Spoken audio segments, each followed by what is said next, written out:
Hartlike goeiemôre van my kant af, weer eens my wonderlike voorreg om op hierdie nuwe dag saam met u te wees en mag die Here ook vir ons ryklik saam seën.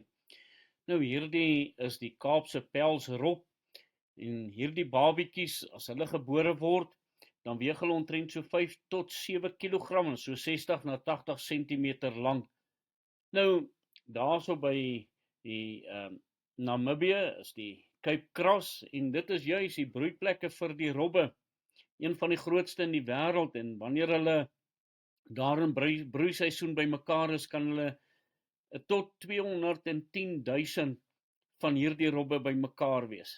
Hulle skenk geboorte laat November tot omtrent Desember, en hierdie is die grootste, die Kaapse pelsrop van die 9 pelsspesies wat daar ook is. Net so 'n bietjie interessantheid oor dit wat ons dan leer van hierdie robbe. Hulle is heeltemal ontwikkel ook dan by hulle geboorte, en wat 'n wonderlike voorreg wanneer 'n mens ook in daardie verhouding met God die Vader staan en hy daardie lewe vir ons dan ook gegee het, wanneer ons dan in hom volmaak is. En so kom ons en ons leer ook in die woord van die Here rondom die opstandingskrag van God. Ons het juis gister die opstanding van die Here Jesus Christus ook gevier, en elke Sondag herinner ons aan die opstandingsdag. Maar wat maak dit so besonder? En dit is die krag van God wat in die Here Jesus Christus gewerk het, wat hom uit die dood uit lewend gemaak het, waarvan 1 Korintiërs 6 vers 11 dan ook getuig. En God het ook die Here opgewek en sal ons opwek deur sy krag. So dit is deur die krag van God, waardeur die Here Jesus Christus dan ook uit die dood uit opgewek is, in sy menslike vorm, waar hy hom dan ook lewend kom maak het, en is hy dan, soos 1 Korintiërs 15 ook sê, die eersteling van hulle wat opgestaan het uit die dood uit. En wat 'n voorreg om te weet, dat die Here Jesus Christus leef, en daarom kan ons ook leef, wanneer ons dan ook in 'n lewende verhouding met God staan. Daarom het 1 Tessalonisense 4 vers 14 getuig, want as ons glo dat Jesus gesterwe het en opgestaan het, dan sal God ook ons, so die wat in Jesus ontslaap het, saam met hom bring.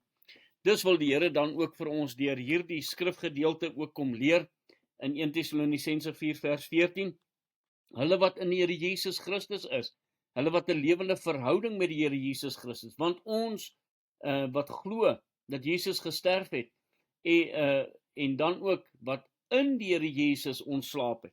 Dis beteken dit, hulle wat 'n lewende verhouding met hom het, hulle wat weergebore is, sê dat God ons saam met hom sal bring, dat hy ons sal opwek, en dat ons, soos die Here Jesus Christus, ook daardie lewe in ons mag hê.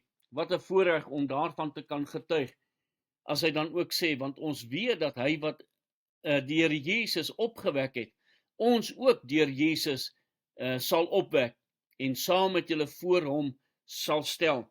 So, die Here wil vir ons ook dan hierdeur sê, dat, want ons weet dat hy wat die Here Jesus opgewek het, God die Vader, ook deur Jesus, ons lewens sal maak, en ons lewens sal stel voor God.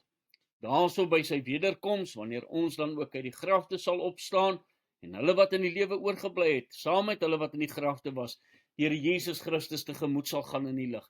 Wat 'n voorreg om daardie getuienis in jou hart ook te mag hê. Romeine 6 vers 8, as ons dan saam met Christus gesterf het, glo ons dat ons ook saam met hom sal lewe. Ons het in sy dood gesterwe, daardie sonde wat afgesterwe word, en hy vir ons daardie nuwe lewe kom gee.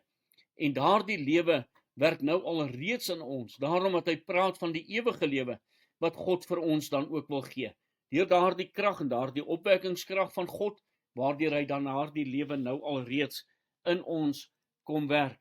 Romeine 8 vers 11 sê vir ons, en as die gees van hom, wat Jesus uit die dode opgewek het, in julle woon, dan sal hy wat Christus uit die dode opgewek het, ook julle sterflike liggame lewend maak, deur sy gees wat in julle woon.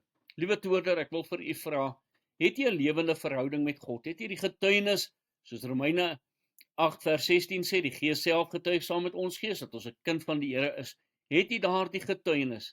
Want ek moet daardie absolute sekerheid in my lewe hê, daardie krag van God, waardeur ek dan ook seker kan wees, daarom 'n versekerheid, of 'n versekering, en hierdie hoop is vas, is 'n sekerheid van my redding, en wanneer ek die Gees van God dan ook by wedergeboorte ontvang, dan glo ek ook, dat Jesus ook vir my sal kom haal, dat hy my lewend sal maak, en dat daardie krag van God ook, daardie lewensmakende krag, ook in my sal werk.